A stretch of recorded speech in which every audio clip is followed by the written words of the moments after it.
네, 오늘 하나님의 말씀은 사도행전 12장 1절로부터 25절까지인데요. 저희가 앞부분만 우리 함께 봉독하도록 하겠습니다.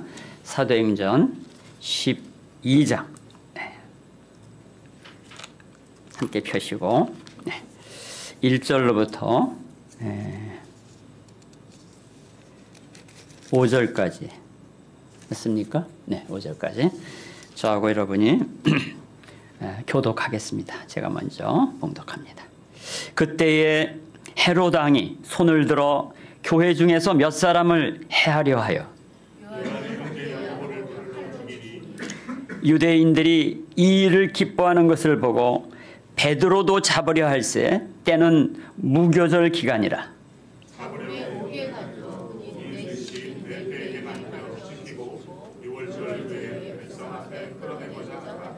아멘. 이에 베드로는 옥에 갇혔고 교회는 그를 위하여 간절히 하나님께 기도하더라. 아멘. 네. 저는 오늘 말씀의 제목을 악인의 길, 의인의 길 이렇게 준비를 했습니다. 이 본문을 준비하면서 저는 사실 시편 1편이 자꾸 떠올랐어요. 여러분도 잘 알다시피 시편 1편은 악인의 길과 의인의 길을 아주 극명하게 노래합니다. 그 시편 1편을 한번 제가 봉독하죠. 여러분도 익히 잘하는 구절입니다. 복 있는 사람은 악인들의 꾀를 따르지 아니하며 죄인들의 길에 서지 아니하며 오만한 자들의 자리에 앉지 아니하고. 이 시편 1편의 내용을 오늘 보면 사도행전 12장 전체를 보여주고 있다 생각이 듭니다. 실제로 이 시편에서 얘기하는 악인의 길과 의인의 길이 이 사도행전 전체에 그대로 실현되고 있는 것을 보게 됩니다. 그렇다면 이 본문의 내용을 통해서 어떻게 악인의 길이 또 의인의 길이 펼쳐지고 있는지 소개합니다. 먼저 악인의 이야기입니다. 본문에 헤롯이 나옵니다. 그가 어떤 사람일까요? 성경에 헤롯이라는 이름을 붙인 여러 명이 등장해요. 그러니까 대표적인 세 사람만 소개하겠습니다. 더 많거든요. 근데 세 명만. 그 세 명 첫째가 누구냐면 그 유명한 헤롯 대왕입니다. 그는 주전 41년에서 1년까지 자그마치 40년을 통치합니다. 그런데 역사는 또 유대인들은 당시 유대인들은 헤롯을 어떻게 표현했는가 하니 헤롯 심표하고 the great 이렇게 그러니까 대왕이라는 표현을 써요. 헤롯 대왕. 이 헤롯 대왕이 누구냐? 예수님 탄생 시의 왕으로 군림했던 자예요. 동방박사를 맞이했던 사람이기도 하고요. 그들의 정보를 듣고 2살 이하의 모든 유아를 학살한 아주 천인공노할 악인이었습니다. 10번을 결혼했고요. 자신의 주변의 가족까지 처단해버리는 아주 악랄한 왕이었습니다. 그는 당시 자신이 통치하고 있는 통치 영역 속에서 어느 누구도 넘볼 수 없는 권세를 지닌 자였습니다. 그런데 그런 권세는요, 그냥 폭압적으로만 정치를 한다고 되는 게 아니에요. 사람들이 그를 대왕이라고 칭하는 이유가 있어요. 그는요, 어마어마한 업적을 남깁니다. 힘을 가지려면요, 업적을 남겨야 된다는 것이 세상의 법칙이에요. 세상의 법칙. 하나님 나라의 법칙이 아니라 세상의 법칙. 업적을 남겨야 돼요. 한 왕이 그가 통치하는 기간에 하나의 성을 쌓기도 쉽지 않았어요. 그런데 헤롯은요, 자그마치 11개의 성을 쌓습니다. 자세히 설명할 이 시간은 그것까지 얘기를 할 필요 없어요. 대단한 일이에요. 근데 그것만 한 게 아니에요. 그것만 한 게 아니에요. 그는 정치와 종교 권력을 한 손에 장악합니다. 어떻게 자기가 정통성이 없는 이두메의 족장의 아들에 불과했는데 어떻게 유대인들을 장악할 수 있었는가? 제일 중요한 게 종교인을 장악해야 되거든. 그래서 성전, 그 스룹바벨의 성전이 그냥 근근히 이어져 왔는데 그 성전을요 아주 증개축을 합니다. 아주 멋있게 증개축을 합니다. 그래가지고 유대인들, 특히 종교 세력에 아주 그 마음을 샀어요. 뿐만 아니라 그는요 흩어져 있는 디아스포라의 그 유태인들의 마음을 얻기 위해서 유대인들이 많이 머물러 있는 이 근동의 그 도시에 의료시설, 복지시설을 만들어가지고 구제도 하고 그 사람들의 생명을 구하는 일도 했어요. 그러니 헤롯을 싫어할 이유가 없어요. 그러나 그는 수많은 사람들을 처단한 아주 악랄한 왕이기도 했습니다. 두 번째 인물이 있어요. 그것이 누가복음 3장과 23장에 나오는 헤롯 안티바스라고 하는 인물이에요. 헤롯 안티바스. 이 사람은 갈릴리 지역과 지명을 기억하세요. 그 베레아 지역 이곳을 통치했어요. 자기 딸까지 동원해가지고, 이 침례요한의 목을 베게 만들었던 그 누굽니까? 그 유명한 헤로디아. 그 헤로디아의 둘째 남편이기도 합니다. 둘째 남편. 그러니까 이 지금 여기한 헤롯 안티바스의 형이 있었어요. 형이. 근데 그 형은 제대로 뭐 시원치 않았어요, 사람이. 그래서 죽은 다음에 그 왕비를 자기 아내로 삼아서 침례요한이 이것을 지적했던 거 아니에요, 그렇죠? 바로 그 사람이 헤롯 안티바스인데 그가 갈릴리와 베레아 지역을 통치했어요. 지금 지명을 예를 들고 구체적으로 여러분들 소개하는 이유가 있어요. 뒤에 가서 소개합니다. 세 번째 인물이 바로 오늘 본문에 나오는 헤롯인데 그의 이름이 헤롯 아그리빠예요. 헤롯 아그리빠. 이 사람은 헤롯 대왕의 손자에 해당되는 인물입니다.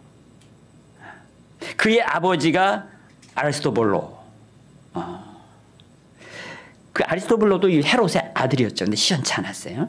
그는 헤롯 대왕의 그 지금 얘기한 누구? 아리스토블로. 아들이면서 헤롯 대왕의 손에 죽임을 당해요. 시원치 않았어요. 헤롯 대왕이 자기 아들을 사실은 정통성이 없는 이 왕가에 뭔가 정통성을 만들기 위해서 그 유대 하스모니안 왕가의 공주인 마리암네라고 하는 공주와 결혼을 시켜요.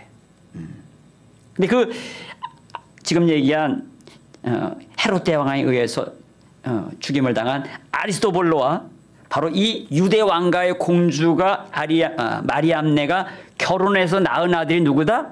아그리빠예요. 아그리빠. 아시겠습니까? 헤롯 아그리빠예요. 바로 이 본문이 이 헤롯 아그리빠를 소개하고 있는 거예요. 그러니까 이 아그리빠는요, 여러분 흔히 격세유전이라는 말 들어보셨어요? 한 세대를 걸러서 유전이 되는데 이 헤롯 대왕의 아주 정치력과 외교 이 능력을 이어받은 인물이에요. 아그리빠가 본문 1절에 이 유대 상황, 이 갈릴리 상황, 자신이 다스리고 있는 이 지역에서 뭔가 통치력을 발휘하기 위해서는요, 민중을 끌어올리고 민중이 자신에게 시선을 모아야 된다는 걸 이 사람이 너무 잘 아는 거예요. 오래 통치도 안 했어요. 일찍 죽었음에도 불구하고 그 짧은 기간 동안에 아주 통치력을 발휘해서 과거 헤롯 대왕이 통치하던 그 지역 전체를 거의 다 장악합니다. 그런 인물인데요. 이때 그가 딱 분위기를 보니까 지금 유대 종교 세력을 자기가 손에 넣고 그들과 뭔가 힘을 같이 이게 함께 해가지고 통치를 해야 되겠는데 보니까 그들이 싫어하는 존재가 있어요. 바로 그리스도인이라고 하는 이 예수쟁이들이 말이에요. 이게 문제가 있어.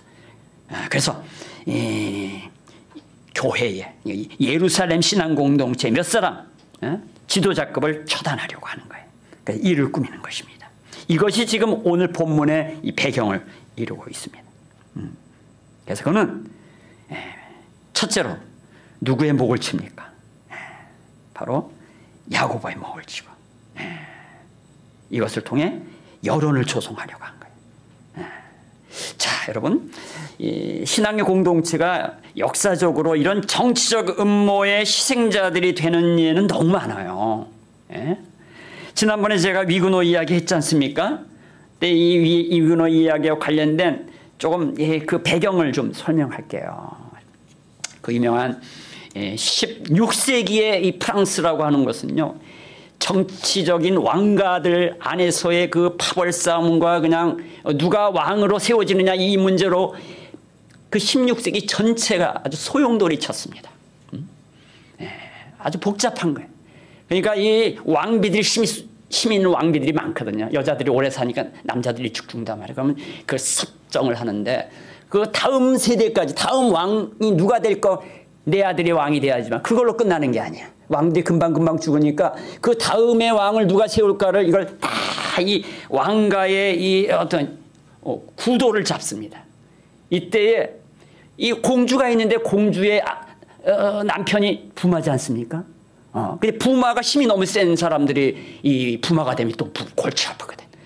그러니까 아주 힘이 약한 별 볼 일 없는, 그러나 다만 좀 종교적으로 자신과 같은 파에, 카톨릭 파에 속하지 않은 그 위그노파의 약한 이 성주를 배운 부마로 세웁니다. 아시겠어요?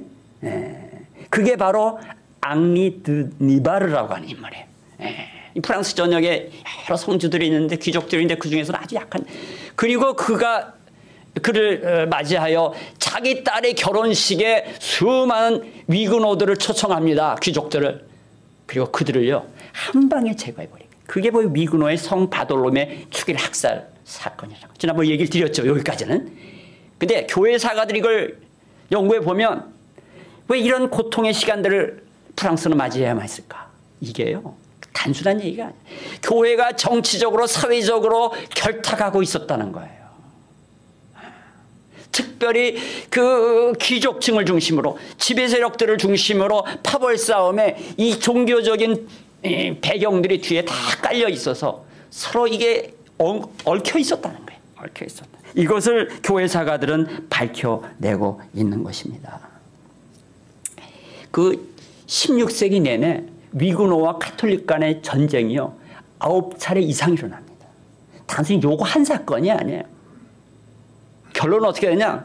뭐 힘이 약한 쪽에 계속 분리하고 결국엔 이제 완전히 초토화되고 나중에는 도저히 힘이 없으니까 이 프랑스가 스페인하고 전쟁을 벌이는 그 과정에서 위그노가 스페인을 돕습니다. 그러다가 또 전쟁에 지니까 완전 위그노는 완전히 그냥 거의 소멸당하다시피. 그래서 이제 망명객들로 흩어져. 그 망명객들의 후예들 속에 수많은 믿음의 행태들이 나타나는 거예요. 그러니까 힘을 갖고 세력을 피면 인간들은 순수해지지가 않아. 믿음에 더 깊어지지가 않아. 오히려 당하고 고통받고 약해지고 주님밖에는 의지할 수 없는 존재가 돼야 그때 비로소 거기서 신앙의 순수한 열매들이 나오는 거예요. 이 역사가 바로 계속 이런 사례들을 반복하고 있는 것입니다. 여러분, 신약 성경은 어디에도 폭력행위에 대한 교사를 보여주는 적이 없어요. 오히려 예수님은 너희가 서로 사랑하면 이로써 모든 사람이 너희가 내 제자인 줄 알리라라고 말씀하셨어요. 칼을 가지는 자는 모두 칼로 망하리라고 말씀하셨어요. 성경이 보여주는 예루살렘 교회는 지금 폭력은 고사하고 정치 세력화한 적도 없었습니다. 그들은 그저 당하고만 있었습니다. 어떻게 보면 미련하기 짝이 없는 모습입니다. 빈약하기 그지없는 처신입니다. 너무나 약했기 때문에 저항할 힘도 없었기 때문일 수도 있었습니다. 헤로드 왕의 권력과 활의 권세와 감옥의 굴레에 대비되는 예루살렘 신앙 공동체의 그 무기력함이 지금 본문에서 대비되고 있는 거예요. 이들에게 있어서는 유일한 무기가 하나님을 향한 기도밖에 없었다는 것입니다. 교회와 국가의 관계에 대한 문제는 오래된 이슈입니다. 교회의 역사가들과 성경을 면밀히 연구한 학자들에 따르면 한결같이 교회는 국가와 분리되어야 한다는 것을 강조합니다. 교회가 국가와 혼합되면 교회는 반드시 국가 이념과 정치 이데올로기에 이용당한다고 말합니다. 오늘날 우리의 정치 현실은 매우 혼란스럽습니다. 이제는 어느 정치인도 어느 관료도 어느 법조인도 믿을 수 없는 지경에 이르렀습니다. 누가 누구를 속이고 있는지 알 턱이 없습니다. 이런 경우에 우리는 다시 순수한 신앙으로 돌아가야 합니다. 마귀는 사람들보다 훨씬 속임수에 능한 자입니다. 이런 위험한 상황일수록 우리는 다시 순수한 복음으로 돌아가야 합니다. 복음을 들고 어려운 처지에 있는 사람들을 그들의 상처난 마음들을 싸매어줘야 합니다. 정말 오늘날 한국의 정치 지형이 너무나 난해합니다. 정치 상황이 외세의 문제, 공산주의 문제, 동성애 문제, 애국주의 문제 등으로 인해 아주 혼란스럽게 얽혀 있습니다. 여러분, 컴퓨터가 내부 프로그램이 엉켜서 먹통이 되면 어떻게 해야 됩니까? 초기화해야 합니다. 초기화. 끄는 거는 이제 그냥 안 쓰는 거고. 초기화해야 합니다. 초기화해야. 교회가 본질로 돌아가야 합니다. 교회가 본질에서 벗어나 너무 오염되면 그때 하나님은 교회에 시련을 주시는 겁니다. 이것이 역사의 기록이고 역사의 교훈입니다. 모든 세계의 교회의 역사가 이것을 반복하고 있습니다. 본질을 회복하는 것이 우선이고 관건입니다. 오늘날 여야를 막론하고 국회의원의 30~40%가 교인이라고 하는데 지금 국회가 무엇을 하고 있습니까? 교회들마다 교인들 중에 관료도 있고 국회의원도 있고 정치인도 있고 법조인들이 있습니다. 그들이 신앙 양심을 따라 실천하지 않고 이해관계를 따라 움직이니까 원래 같은 이런 어려운 현실을 우리는 맞이하게 됩니다. 여기에 교회가 책임이 없다고 말할 수가 없습니다. 먼저 교회가 본질로 돌아가야 하는 것입니다. 다시 본문으로 돌아갑시다. 본문에서 대표적인 악인인 헤롯 안티파스가 어떻게 되었는지 보십시오. 종교 세력을 이용해 자신의 권좌를 유지하려 했던 그의 행태와 결말을 보십시오. 20절로 23절입니다. 이건 중요한 구절이기 때문에 우리가 함께 교독하도록 하겠습니다. 제가 먼저 봉독합니다. 헤롯이 두로와 시돈 사람들을 대단히 노여워하니 그들의 지방이 왕국에서 나는 양식을 먹는 까닭에 한 마음으로 그에게 나와 왕의 침소 맡은 신하 블라스도를 설득하여 화목하기를 청한지라.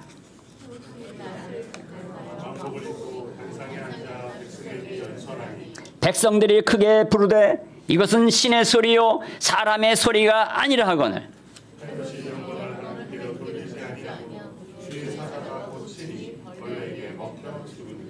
당시 헤롯 아그리빠는요 주후 41년에서 44년 그러니까 한 4년 정도만 통치했어요. 유대와 갈릴리 일부 지역을 통치했던 분봉왕이었는데요. 보통 이 외교술이 능하고 이 통치력이 있다는 걸 알고 이 로마 황제에 있던 클라우디오가 말이죠 명령을 해가지고 당시에 이 헤롯 안티바스 그러니까 자기 뭐 삼촌뻘 되는 거예요. 배달은 이 인물이 다스리던 갈릴리 북부 지역과 베레아까지 다 다스리게 하는 거예요. 보통 국제 외교에 능한 자가 아니에요. 이렇게 되면 인간은 엄청난 자신감과 성취감에 사로잡힙니다. 교만에 빠진 것이죠. 인간은 권력에 취하면 한순간에 개구리 올챙이 때 생각 못하고 금방 자기가 두꺼비가 된 줄로 착각하는 거예요. 개구리는 안 무섭지만 두꺼비는 무서워요. 여러분 엄청 큰 두꺼비는 징그럽기까지 합니다. 하여간 이 헤롯 아그리빠는 교만에 빠져 자기 말 안 듣는 것들을 싹 다 제거해버리려고 하는 거예요. 여러분 모든 정치 세력은 힘을 갖게 되면 금방 변질되어 악인이 됩니다. 지금 아그리빠는 어떤 이유에선가 두로와 시돈의 사람들을 노여워했어요. 아마 다 기득권, 돈 뭐 이런 것과 관련이 있었겠죠. 그러자 시돈과 두로의 사람들이 직접 나올 수 없으니까 왕의 시종인 블라스도에게 찾아가 아마도 뇌물을 먹였을 것입니다. 그리고 문제를 해결하려고 합니다. 그 이유는 시돈과 두로의 사람들의 입장에서는요, 아그리빠의 이 어떤 도움이 절대적이었어요. 이 갈릴리 지역으로부터 많은 곡식을 공급받았던 것이 바로 그 당시의 시돈과 두로, 지금의 그 레바논 지역이에요. 레바논 지역. 그 사람들이. 그리하여 누구를 통해서 그 일을 하려고 하냐면 왕의 시종, 숙소를 맡은 그 시종을 통해서 뭐 비서실장이나 아니면 경호실장이나 뭐 이런 사람들일 거예요. 그리하여 이 가이사랴의 기념일을 맞아 지금 왕궁의 예루살렘에 안 있고 지금 가이사랴라고 하는 아주 지중해 연안에 너무 아름다운 지역이에요. 그 헤롯 대왕이 수산궁을 지어가지고 말이죠. 거기서 그 멋진 바다가 보이는 멋진 궁궐을 짓고 아주 모든 역사적으로 이 통치자들이 거기 와가지고 머무르고 쉬고 하는 걸 좋아했어요. 지금도 그 주변에 유럽의 최고의 갑부들은 다 별장을 갖고 있어요. 지금도 가이사랴 주변에. 아주 아름다운 곳입니다. 자, 어쨌거나 그런데 이 가이사랴에 이 어떤 일이 벌어지면 기념일이 있었어요. 그 기념일에 자리를 마련하려고 한 거예요. 이 자리는 그 가이사랴 지역의 중요 인사들과 수많은 유대인들이 다 모이는 그런 자리였어요. 이 자리를요, 아그리빠 입장에서는요, 새로운 멋진 하나의 시연의 자리로 그는 이걸 삼고자 했던 것입니다. 이 정치적인 머리가 이 잔머리 주스, 전문 용어로 JQ, 이게 잘 돌아가는 높은 사람이에요. 여러분, 모든 정치 형태가 다 비슷해요. 문제가 터지면 현장이 만들어지죠. 그 자리를 빌려 자신의 입지를 확실하게 세우려는 이 모략 정치가 난무하게 되는 거예요. 지금 이 헤롯 아그리빠가 그 아주 놀라운 정치적 감각과 외교적 이 기술과 한 걸음 더 나가서 자기 연출에도 수준급인 걸 보여줘요. 이 문무백관들과 수많은 유대의 백성들이 있는 자리에서 멋진 연설을 하려고 합니다. 그래서 그는 화려한 왕의 복장을 하고 나타납니다. 너무 gorgeous. 발음이 괜찮았나 몰라. 하여간 그가 단상에서 연설하자 백성들이 이렇게 말합니다. 이것은 신의 소리요 사람의 소리가 아니라. 유대인의 역사가인 요세푸스는요, 이 대목을 조금 더 자세하게 설명을 합니다. 대회 이튿날에 헤롯 아그리빠는 은으로 만든 복장을 하고 나타났다는 거예요. 은으로 한. 그 복장이 햇빛을 반사하여 그 화려함이 백성들을 속이기에 딱 맞았다.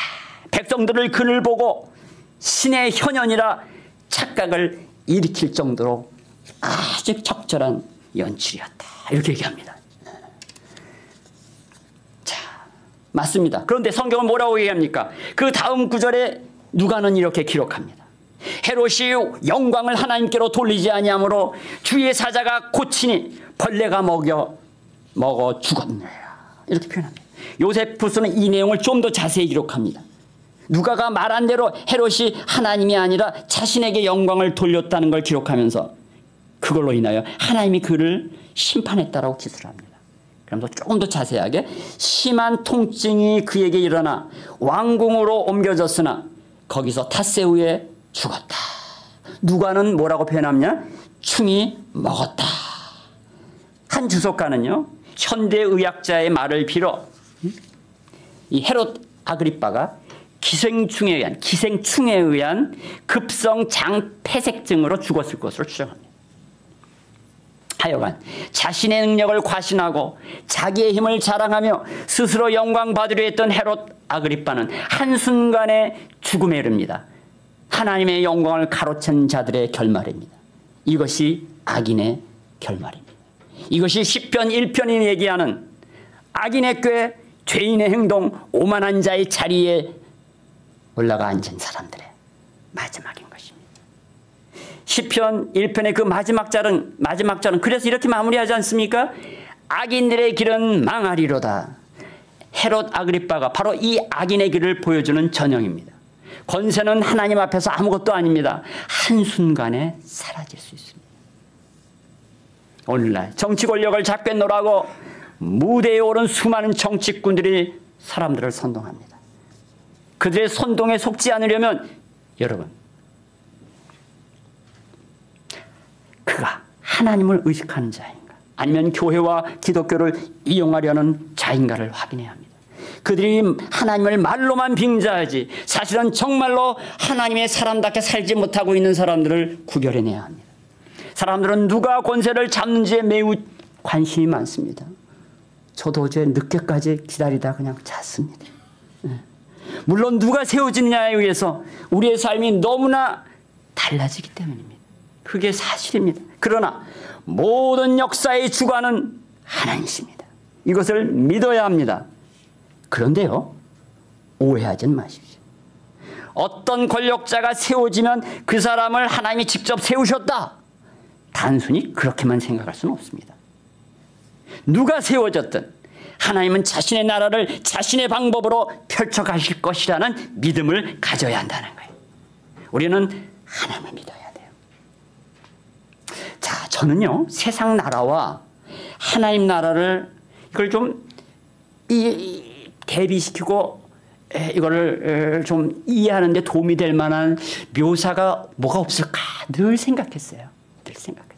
그러다 젊은 시절에 그 생각을 찾아냈는데, 제가 어린 시절에 미술 시간에 제작했던 그 스크래치보드라는 기법을 이렇게 떠올렸어요.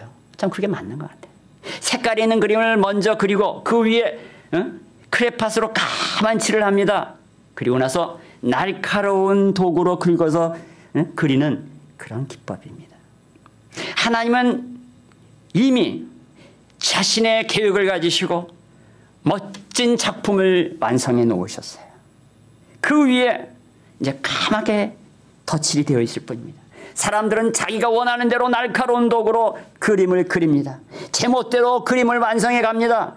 그런데요, 그것과는 상관없이 벗겨지면 벗겨질수록 하나님이 원래 그려놓으신 작품이 그려져 갑니다. 언젠가는 모든 까만 덧칠 부분이 다 제거되고 하나님의 완전한 작품이 드러날 것입니다. 하나님은 모든 역사의 현장에 계셨고 그 배경을 이루십니다. 그러나 인간들은 제멋대로 살아갑니다. 그럼에도 불구하고 결국은 하나님의 작품이 완성될 것입니다. 두 번째, 의인의 길을 좀 생각해 봅시다. 본문에서 우리는 베드로의 이야기로 넘어갑니다. 시편 1편은 이렇게 얘기합니다. 복 있는 사람에 대해서 소개합니다.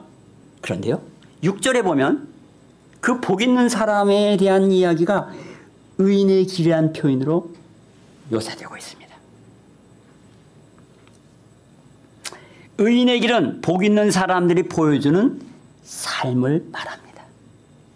이것을 실제로 보여준 사람이 누구냐? 오늘 본문의 베드로라는 것입니다.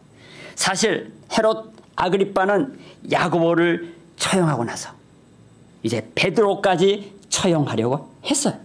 그런데 베드로가 잡힌 때가 언제인 거 아니? 무교절이라는 절기였습니다. 이 무교절은 유월절과 함께 세는 절기입니다. 그 유월절은 니산월 14일, 그 유월절이 바로 예수님이 잡히신 그 시기, 성금요일 날, 그리고 이제 주일이 그 유월절과 연결이 되어 있어요. 근데 이 무교절은 어떠냐? 유월절은 옛날 모세가 이 출애굽할 때에 뭡니까? 이 모든 자기 백성들에게 양의 피를 임방과 이 쫙 문설주에 바르라 그랬잖아요. 그래서 어린 양의 피를 흘렸어요. 그것이 예수 그리스도의 죽음을 상징하는 모형적 사건 아닙니까? 그리고 나서 이제 출발을 합니다. 출애굽합니다. 이때에 사람들이 그냥 급하니까 그냥 누르고 없는 떡을 준비해 가지고 가는 거예요. 이게 무교병이야, 무교병. 이 무교병을 준비하고 가는 거예요. 산동안에 무교병만 먹은 거예요. 이것을 기념하여 이 무교절 일주일을요, 7일 동안을 누룩이 없는 떡을 먹는 거예요. 누룩이 없는 떡.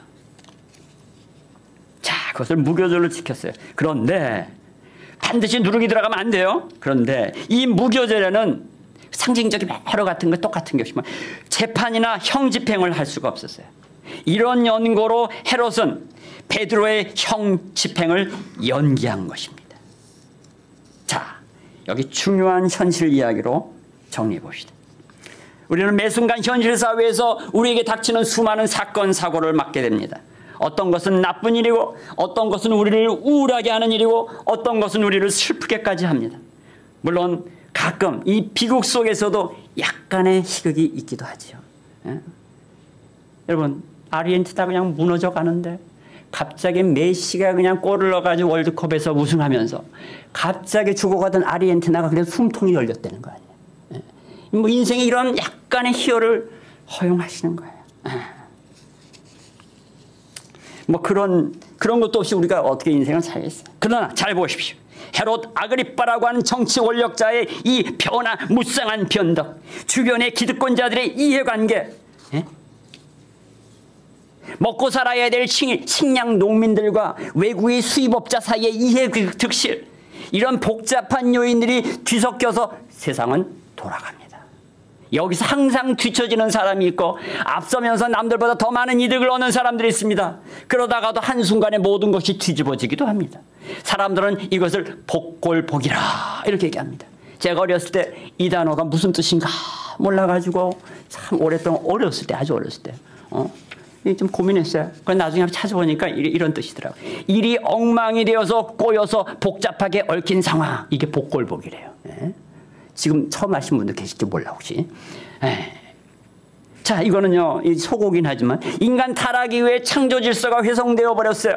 선과 악을 따질 수 없고 정의와 불의를 구분질 수 없을 만큼 세상은 꼬여 있습니다. 그래서 선악을 구별하고 정의와 불의를 구별하는 일이 너무나 어려운 시대가 되었습니다. 물론 그렇다고 그 구별을 하지 말라는 것은 결코 아닙니다. 그럼에도 불구하고 우리는 무언가 정리된 신앙의 입장을 가지고 살아야 합니다. 몇 가지 정리합시다.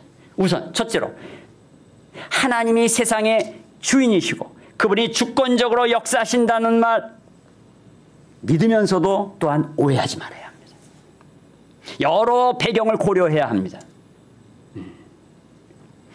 이건 사안별로 다르기 때문에 뭐 자세히 여기서는 얘기할 필요 없어요. 그러나 중요한 건 하나님이 주인이시다. 그가 주권자이시다.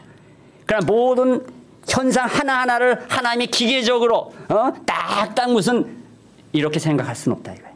왜? 인간은 자유의지를 갖고 타락 이후에 지멋대로 죄를 만들어 역사를 펼쳐나가는 거니까. 네.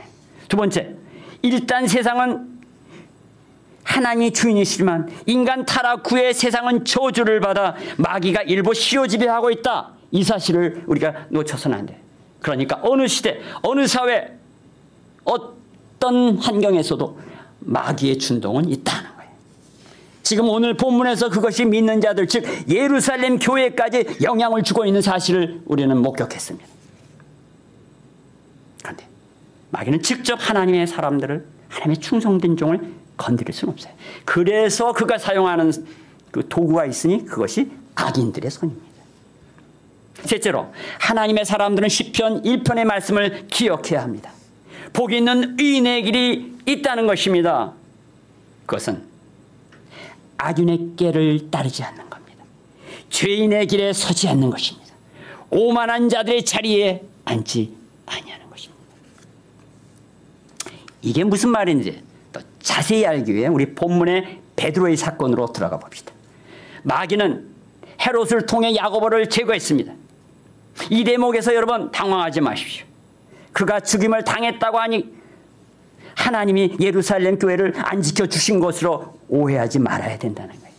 죽임을 당하고 안 당하고는 사실상 우리 인간 편에서는 중요하지만 하나님 나라의 역사 전개 가운데서는 단지 배역의 교체일 뿐 혹은 역할의 마감일 뿐, 이것은 비극이 아닙니다.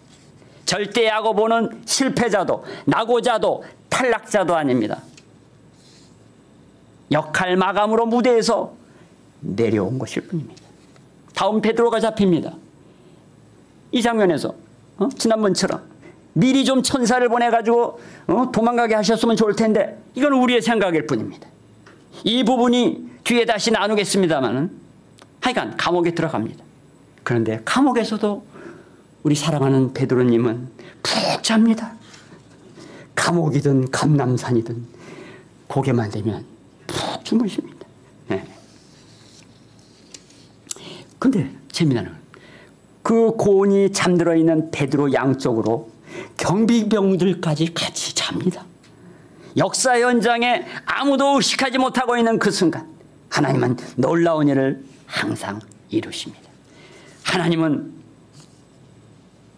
우리를 놀라게 하시는 하나님이라는 것을 awesome God, 우리를 놀라게 하시는 하나님, 경이로운 하나님.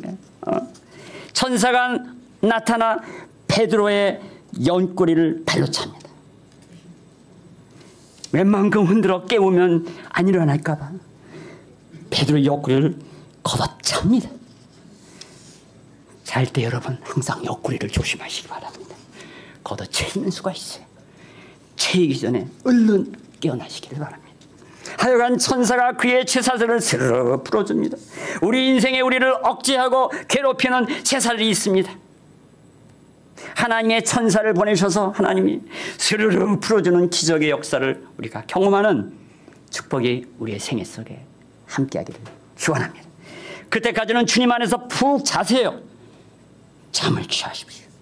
그분이 천사들 보낼 때까지 주 안에서 기다리며 쉬며 주무시는 영성이 저와 여러분의 영성이 되시기를 기원합니다. 베드로가 천사를 따라옵니다. 감옥의 세문도 열립니다. 베드로는 이제 마가 요한의 어머니 집으로 찾아갑니다. 그 집은 늘 그리스도인들이 모여 기도하는 집이었습니다. 실제로 본문에서 거기 있는 사람들이 얼마나 열심히 기도했겠습니까? 지금 자신들의 중요한 지도자인 야고보와 베드로가 한 명은 순교하고 한 명은 옥에 갇힙니다. 이제 무교절이 끝나면 그도 처형될 것이 뻔합니다. 이런 상황에서 그 어려움이 자신들에게까지 덮칠까 봐 얼마나 정말 조바심이 나고 고민하며 그들은 간절히 얼마나 기도했겠습니까? 베드로만을 위해서 기도한 게 아니라 자신들까지도 불안해서 기도를 더 열심히 했을 것입니다. 여러분, 앞으로 우리 기도회를 마가 다락방 기도회라 저는 명하고 싶어요. 곧 2월이 되면 우리 주토연합 이 교구가 합류하게 됩니다. 그분들이 오피스텔도 준비하겠다 그랬어요. 사무실로도 쓰고 기도 장소로도 쓰고 이렇게 할 겁니다. 뭐 물론 여기 네오와인 이 장소도 기도 장소 계속 유지가 될 겁니다. 모이기만 하면 우리는 기도로 우리의 영혼이 하나님과 이 교제하며 영적인 호흡을 계속해 가야 합니다. 쉬지 않고 늘 항상 모일 때마다 기도하는 공동체로 주뜻 연합교회가 굳건히 세워지기를 간절히 바라고 또한 축원을 드립니다. 자, 본문으로 돌아가 베드로가 기도 현장에 나타나자 모두가 너무 당황합니다. 그 중에서 가장 정신없어 어쩔 줄 몰랐던 애가 하나 나와요. 그 문 따지러 나갔던 여자아이 로데입니다. 로데. 그 아이가 몇 살이었는지는 모르죠. 하여간 얼마나 당황하고 황당하고 놀랐던지 자기 역할을 잊어버려요. 어느 목사님이 교회에서 예배를 마치고 계단을 내려오다가 교인을 만나 잠시 이야기를 나누고 헤어졌는데 자기가 지금 올라가고 있었는지 내려가고 있었는지 순간적으로 잊어버렸답니다. 그 목사님은 왜 잠시 치매가 왔는지는 모르지만 사람은요, 너무 어려움을 당하거나 당황스러운 일을 겪으면 잠시 사고가 정지되는 듯한 경험을 하게 됩니다. 아마 그 여자아이 로데도 그 짝이었던 것 같아요. 이것은 정말 이 베드로라고 하는 한 인물로 인해 모두가 당황하고 모두가 정말 놀라고 이랬어요. 여러분, 우리의 사역의 현장에서 하나님의 사람들이 일하는 그 순간에 자기가 내가 지금 뭘 해야 되는지 모르는 사람들이 가끔 있어요. 지금 자기 역할이 뭔지 잊어먹고 자기도 모르고 이웃도 모르고 뭐 이렇게 혼란스러울 때가 있어요. 이들로 인해 지연이 일어나고 다소간의 혼란이 일어나는 순간들이 있을 수 있습니다. 뭐 하여간 그래도 베드로가 대문 밖에 왔다고 전달은 했던 것 같아요. 이런 중간 역할이 필요한 거예요. 짧은 순간이었지만 베드로의 입장에서는 얼마나 답답했겠어요. 지금 빨리 지금 도망쳐 왔기 때문에 얼른 안으로 들어가고 싶은데 자기를 문 밖에 내두고 그 짧은 한 1분이 되었는지 30초가 됐는지는 모르지만 그 순간은요 너무나 긴 영호의 시간입니다. 여러분 우리가 그렇잖아요. 남들 보면 뭐 반나절밖에 안 됐는데 그 사람은 며칠을 지난 고통의 순간이 있잖아요. 그런 순간들이 있어요. 근데 재미나는 건요. 베드로가요. 떠나기 전에 그 형제들에게 야고보와 형제들에게 내가 이렇게 됐다는 것을 전하라고 하면서 떠나요. 아마 이 떠났다는 것은요. 그가 아마도 숨죽여 도피한 것을 보인다고 성경학자들은 얘기합니다. 이때부터 사도행전에 한동안 베드로가 나타나지가 않아요. 그리고 1, 2년 뒤에 안디옥에 처음 나타납니다. 베드로가 떠나면서 야고보와 형제들에게 전하란 말에 또 요 대목에서 또 이게 뭔가 이게 지금 조금 전에 야고보가 죽었는데 또 갑자기 왜 야고보한테 전하라 하니까 베드로는 감옥에서 갇혀가지고 야고보 죽은 것도 모르나 이렇게 좀 그것 때문에 고민할 뿐이 있을까 내가 밝힙니다. 여기 나오는 야고보는요 순교한 야고보 사도가 아니라 예수님의 동생 야고보입니다. 이때 예수님의 동생 야고보도 예루살렘 신앙 공동체의 중요한 역할을 하고 있었어요.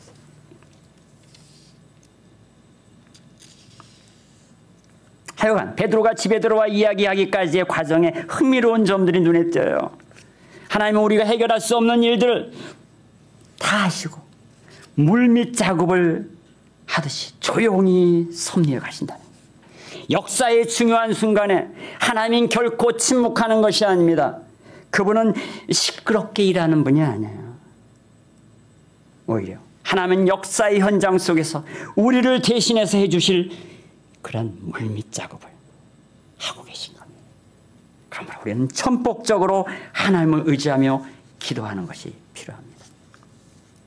1년의 사건 일지를 보면서 저는 이 베드로의 면모를 다시 시편 1편과 오버랩시키기를 원합니다. 여러분 의인의 길이 여러분 뭐라고 생각하세요? 여러분이 사회에서 일반적으로 표현되는 그런 느낌으로 이해하신다면 오늘 제가 소개하는 내용을 더 주목하고 눈여겨보셔야 합니다. 시편 1편에서 말하는 의인은요.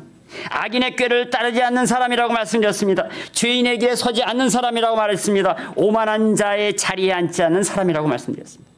지금 베드로와 예루살렘 교회의 얼마 남지 않은 사람들의 이 초라한 모습이 보이지 않습니까? 여기에 무슨 세상에 악인의 꾀가 있으며 죄인의 길이 있으며 오만한 자의 자리가 어디 있습니까?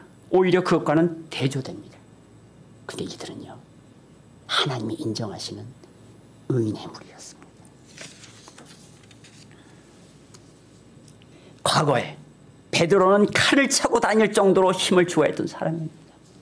그런데 지금은 아무런 힘도 못 쓰고 감옥에 갇혀있다 나온 현실 속의 인물입니다.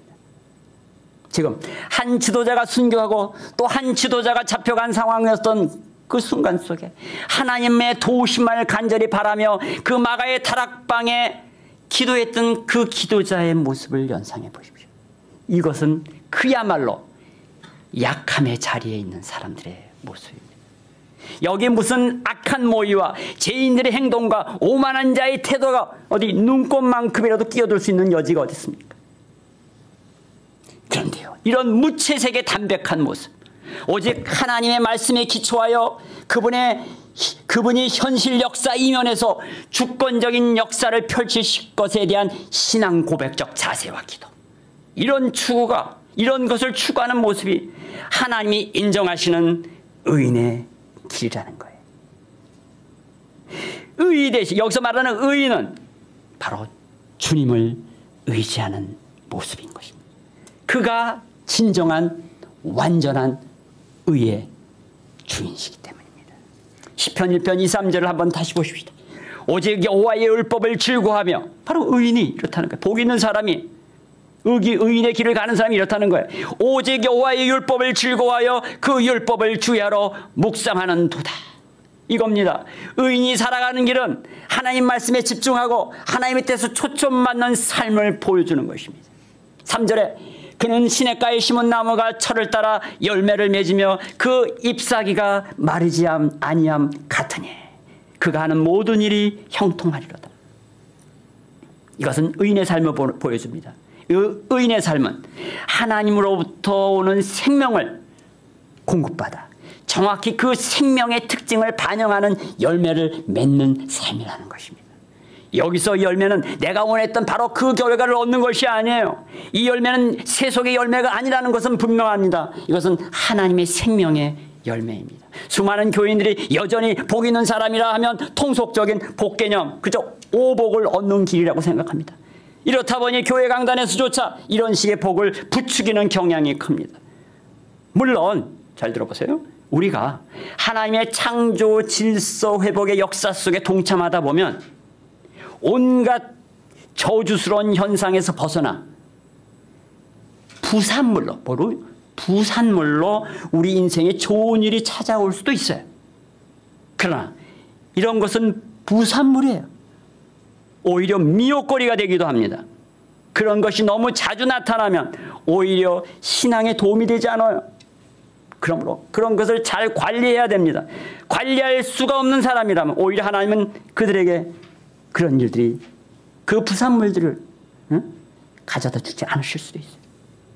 중요한 것은 하나님의 생명으로 인한 결과물들입니다.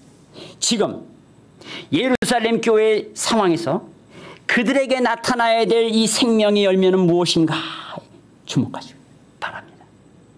인도하심에 대한, 하나님의 인도하심에 대한 확신, 기도응답에 대한 확신, 하나님의 보호하심에 대한 확신, 세상 너머에서 역사를 주관하시는 하나님의 주권에 대한 확신, 이런 확신, 그리고 그 확신 속에서 흔들림 없이 살아가는 것, 이것이 그들에게 필요한 열매들이었던 것입니다. 이런 확신으로 기도할 때 결국 베드로가 감옥에서 풀려나는 기적까지 뒤따랐던 것입니다. 이런 것을 경험하고 맛본 자만이 이 땅에서 두려움 없이 하나님만 주목하고 살아갈 수 있는 것입니다. 그렇게 되어야 세상에서 일반적으로 사람들이 살아가는 삶과는 뚜렷이 구별되는 의인의 길이 펼쳐지는 것이에요. 왜?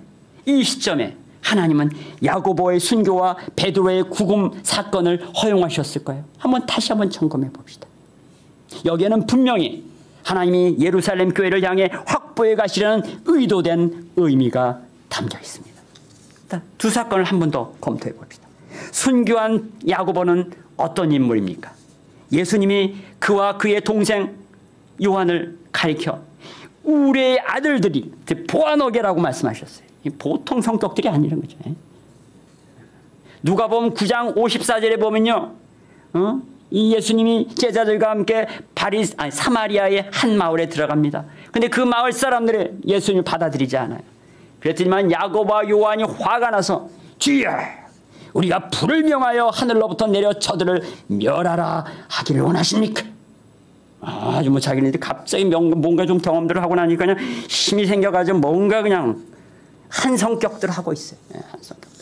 마태복음 20장에 보면 그의 어머니가 나타나 예수님이 보좌에 앉으시면 그 두 아들을 좌우에 앉혀달라고 청탁하는 장면이 나옵니다. 이때 예수님은 그들에게 너희가 과연 내가 마시려는 잔을 마실 수 있느냐고 되묻습니다. 그러자 그럴 수 있다고 말합니다. 그래서 주님 말씀하십니다. 너희가 과연 내 잔을 마시랴. 이것 그대로 된 겁니다. 하여간 예수님의 제자들에게도 이런 제자가 있었던 겁니다. 그는 화끈한 성격이었기 때문에 교회 초기에 그래도 그 순교의 결말로 교회에서 최초의 순교자가 됩니다. 이어서 베드로는 지금 체포, 구금, 그러고 나서 또 감옥에 들어갔는데 거기서 이제 기적적으로 풀려나는 이 일련의 사건들을 경험하게 됩니다. 사실 이런 사건이 일어나기 전까지 우리가 지금 사도행전 1장서부터 11장까지 쭉 보세요. 베드로의 활약이 그냥 넘쳐나잖아요. 이런 사건이 일어나기 전까지 베드로는 예루살렘 교회의 기둥 같은 지도자였던 거예요. 기적을 많이 일으키고 사람들에게 예수의 사도라고 일컬어짐 받을 수 있는 이 메시지를 선포하는 인물이었어요. 그냥 그 자체로 교회 안에서 엄청난 권위를 갖기에 부족함 없는 조건이 펼쳐졌던 거예요.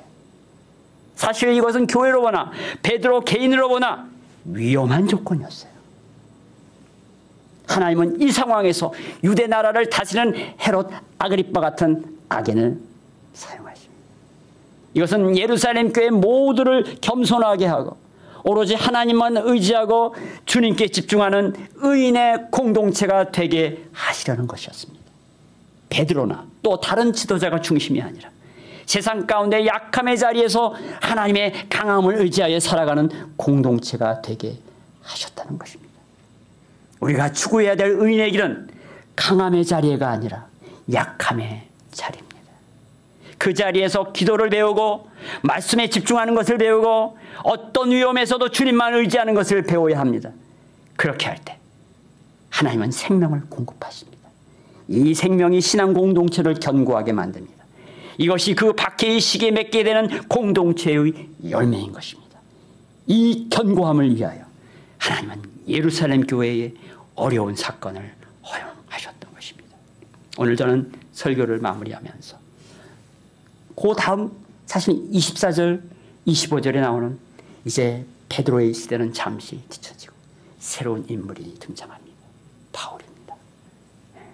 그 바울이 그의 생애 속에 그의 사역 속에 모든 경험을 가지고 마치 자기가 신앙 고백하듯이 후기에 썼던 그 고린도후서 12장 9절 10절의 그 말씀을 함께 봉독하면서 오늘의 메시지를 마무리하려고 합니다. 자, 우리 한 목소리로 읽도록 합니다. 시작. 나에게 이르시기를 내 은혜가 내게 족하도다. 이는 내 능력이 약한 데서 온전하여 짐이라 하신지라. 그러므로 도리어 크게 기뻐함으로 나의 여러 약한 것들에 대하여 자랑하리니 이는 그리스도의 능력이 내게 머물려 하게 함이라. 그러므로 내가 그리스도를 위하여 약한 것들과 능력과 궁핍과 박해와 공고를 기뻐하노니 이는 내가 약한 그때의 강함이라. 아멘. 기도합시다.